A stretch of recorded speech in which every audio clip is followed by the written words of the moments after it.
Eire Nua, the social and economic program of Sinn Féin industry. The industrial wealth of Ireland is characterized by the domination of its commanding heights by British-owned firms or by firms with substantial interests in Britain. Dominating the six-county economy are Gallagher's, Harland and Wolff, and Shorts, all outright British-owned. Of the linen firms, few still remained independent. The industry is in decline, and the Linen Thread Company of Glasgow is buying firms up one by one, while others are closing down. Scotch whisky firms have dominated and crushed the six-county distilleries.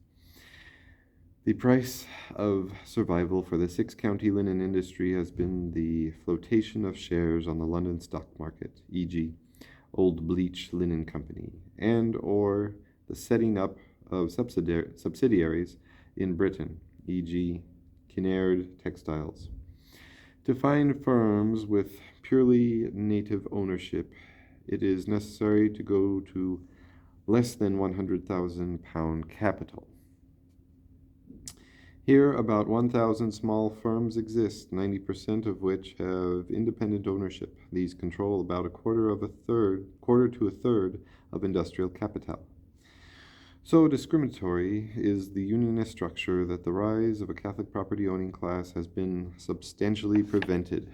Scrutiny of the names of the directors, or even the smallest firms, £10,000 to £30,000 capital, suggests perhaps 10 to 15% Catholic ownership, this being confined effectively to building, contracting, and small-scale retailing. Thus, patronage in employment is a powerful weapon for keeping the Protestant working class loyal to unionist mythology, even against its own true interests.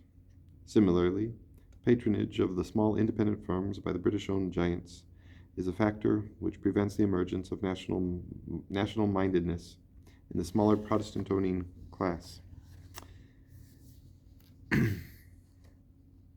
This patronage ultimately results in takeover. Independent small property is unable to resist the economic power of the monopolies and is in decline. The 26-county economy is dominated by a small group of old established firms, Guinness, Jacobs, Carroll's, Gouldings and Sunbeam, Woolsey, typifying this group.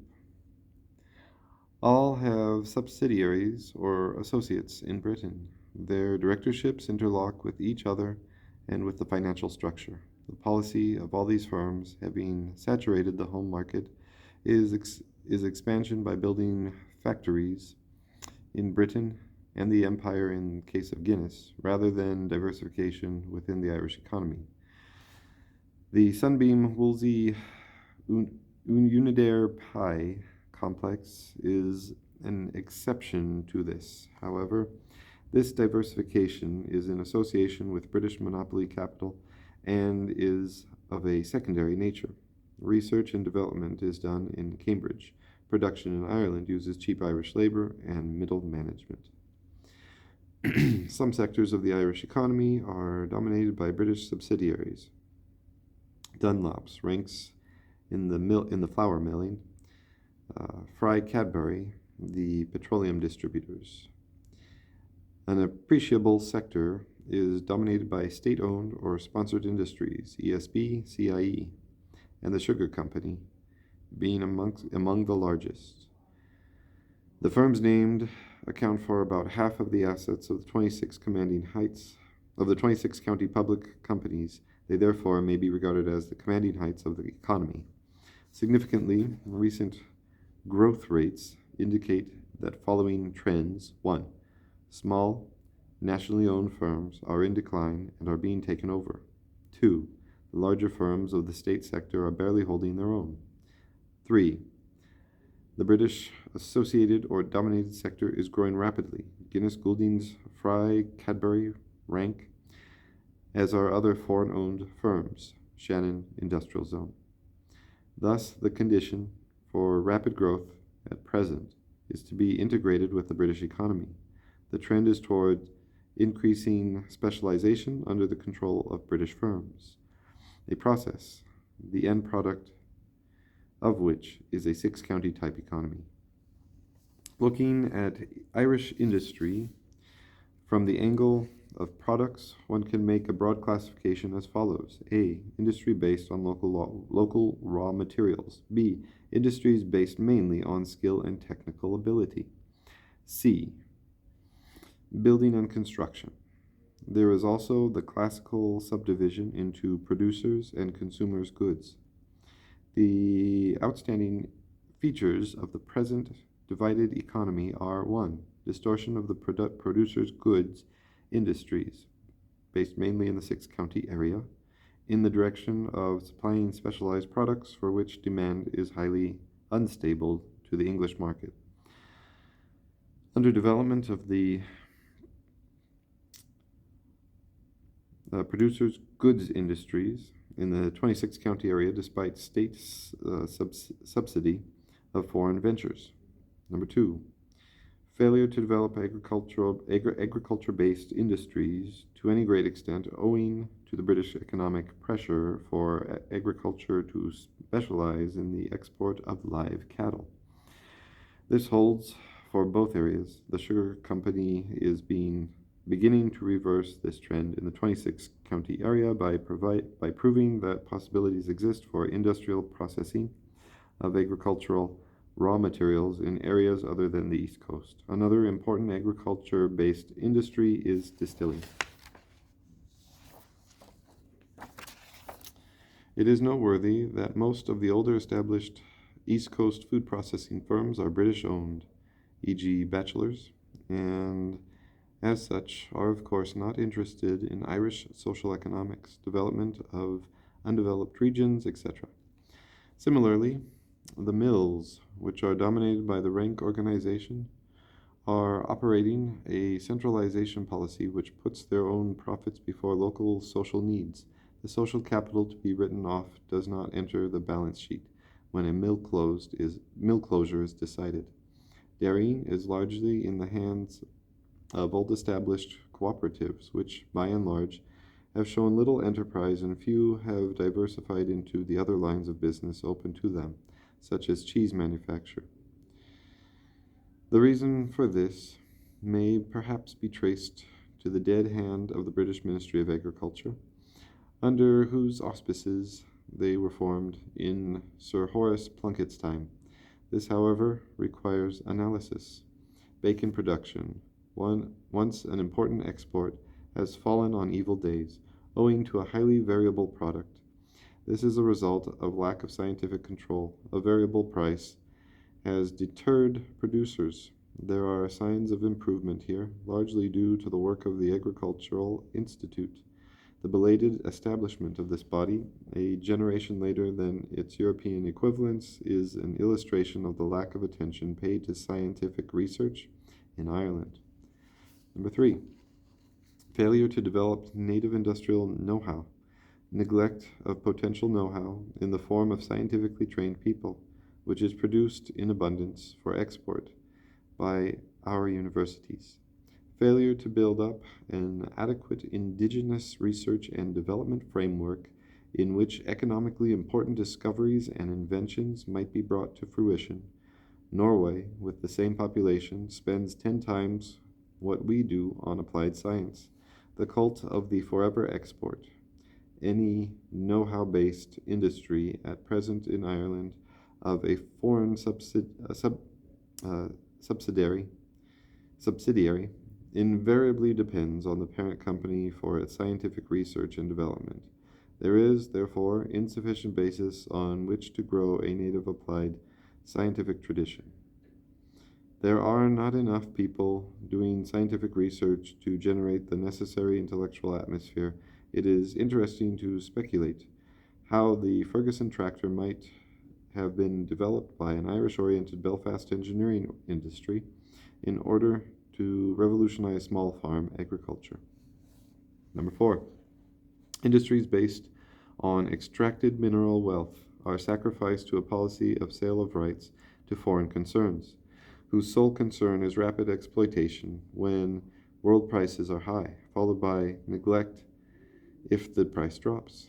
The melancholy history of Avoca may yet be repeated at Tinag and other places. Number 5, relative backwardness of the building industry as regards stability and conditions of employment, as well as the use of modern methods. This contributes to the high cost of housing, although in this the interest rate is the dominant factor.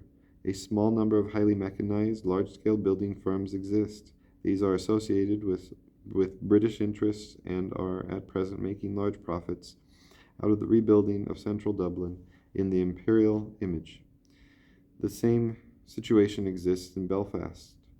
Large office blocks for importers' offices are replacing older industrial-type buildings. The Sinn Féin government's program for industry will have as its central principle that control over the further growth of the economy shall be in the hands of the people. It will therefore be necessary for the government to obtain a controlling interest in the commanding heights, firms, or key industries. The policy of the management of these firms will then be to improve the performance of the economy as a whole rather than to maximize the profit of the individual firm as at present. Likewise, the policy will not be to stamp out competitors, but to enable a rational structure within each industry to be obtained, taking into account local and national needs. Firms which make reasonable efforts to orient themselves towards the development of the national economy will be left in private hands. By this is meant the pursuit of a policy of low dividends to shareholders, high rates of internal development based on undistributed profits, a substantial portion of which should be spent on scientific research and development cooperatively within the industry, on the lines possibly of the research associations in Britain. State incentives would favor cooperative enterprises as the most socially desirable.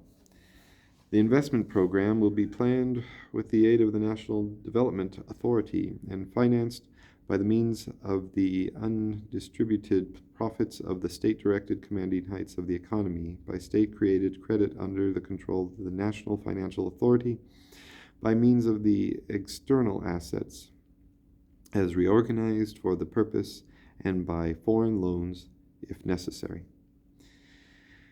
The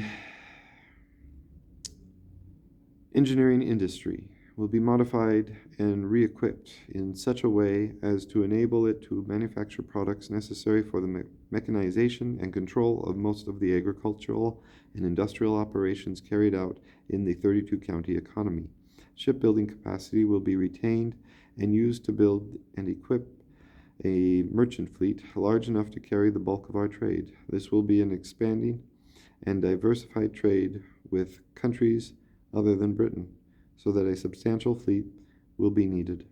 Revaluation of Irish currency could render shipbuilding for the export market highly competitive, but the main line for expansion of the heavy engineering industry will be in the direction of supplying the needs of the 32-county economy for mining and ore processing equipment, reactor vessels for the expanding chemical industry, mechanical handling equipment, heavy commercial vehicles, etc.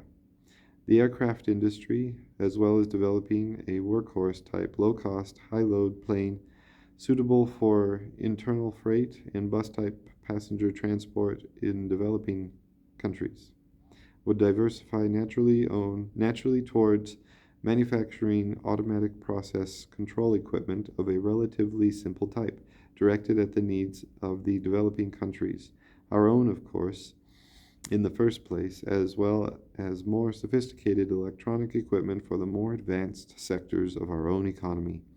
The motor vehicle industry, at present consisting of a diversity of small assemblers, will be integrated in such a way as to produce a small number of basic types, adapted to the needs of the people rather than to the imagined needs of the status conscious. Copied from the Imperialist Rat Race Society. Modular construction devices will be adopted in order to get adequate variety with a few standard mass-produced elements. The philosophy behind vehicle design will be durability, safety, reliability, and comfort, rather than speed and built-in obsolescence as at present. A suitable public transport vehicle will be developed for rural areas. Tractor production will be similarly integrated and rationalized. An export trade will be developed of a suitable type of vehicle adapted to small farm economics, to the underdeveloped economies whose needs will overlap with ours in many ways. Similarly, agricultural and horticultural machinery production is capable of considerable development. The use of electricity and compressed air as motive power for labor-saving equipment adapted for use over small areas, an acre or two, is in its infancy and should be developed rapidly with the aid of scientific research. The electrical industry, similarly, will be oriented towards the needs of industrializing the nation and equipping its agriculture. Basic units such as electric motors will be standardized, avoiding the situation which exists in Britain, where the multiplicity of firms make units that are not interchangeable. Portable power tools will be developed for all industries, which at present depend on manual crafts, especially the building industry. Considerable engineering research effort will be put into the standardization and modernization of all industrial equipment in order to reduce breakdown delays and spare part stockholding problems.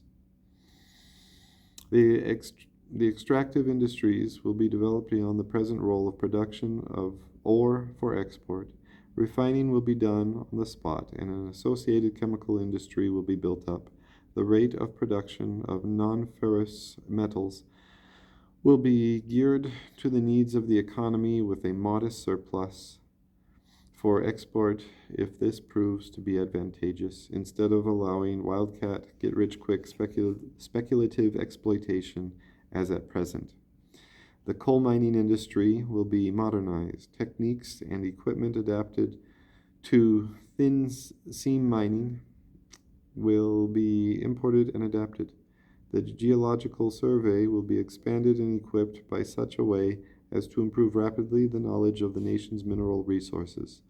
The present level of the knowledge is based largely on old work before modern methods became available and relates only to surface rocks. Irish geologists and geophysicists will be invited to return from abroad to contribute to the national effort, which will include development of seabed gas resources. There will be no need for foreign experts. Our people are the experts in many foreign countries. Agriculture-based industries will be developed in proportion as agricultural production is diversified away from live cattle. The dead meat trade will be developed. With the Northern European tropical countries where meat production is a problem. Bones will go towards fertilizer production, reducing our needs for imported phosphates. Offal will form a basis for a pharmaceuticals industry already successfully initiated at Roscrea. Vegetable processing will be developed along the lines initiated by the sugar company, especially in the western parts of the country.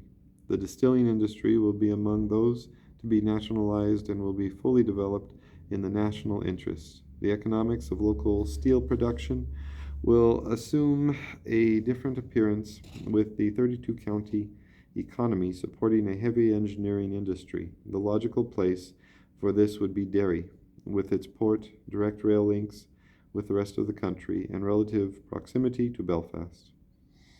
The economics of Howell Bowline are already marginally sound. With Irish currency, with its natural level, the picture would become more favorable. The planning of industrial development would be such as to avoid centers of population exceeding, say, 500,000, to provide a number of well-spaced large industrial centers providing a steady baseload of heavy freight for the rail network, and a high level of interurban business express passenger traffic. The building industry would be reorganized in such a way as to give a steady employment to its work people. The level of skill would be raised by means of education and training. Voluntary amalgamation of trade unions would be encouraged, the objective being the development of skilled building craftsmen, craftsmen with wide technical knowledge, adaptable to the use of new methods and new materials. Otherwise, what would plasterers do when plastic paneling becomes universal?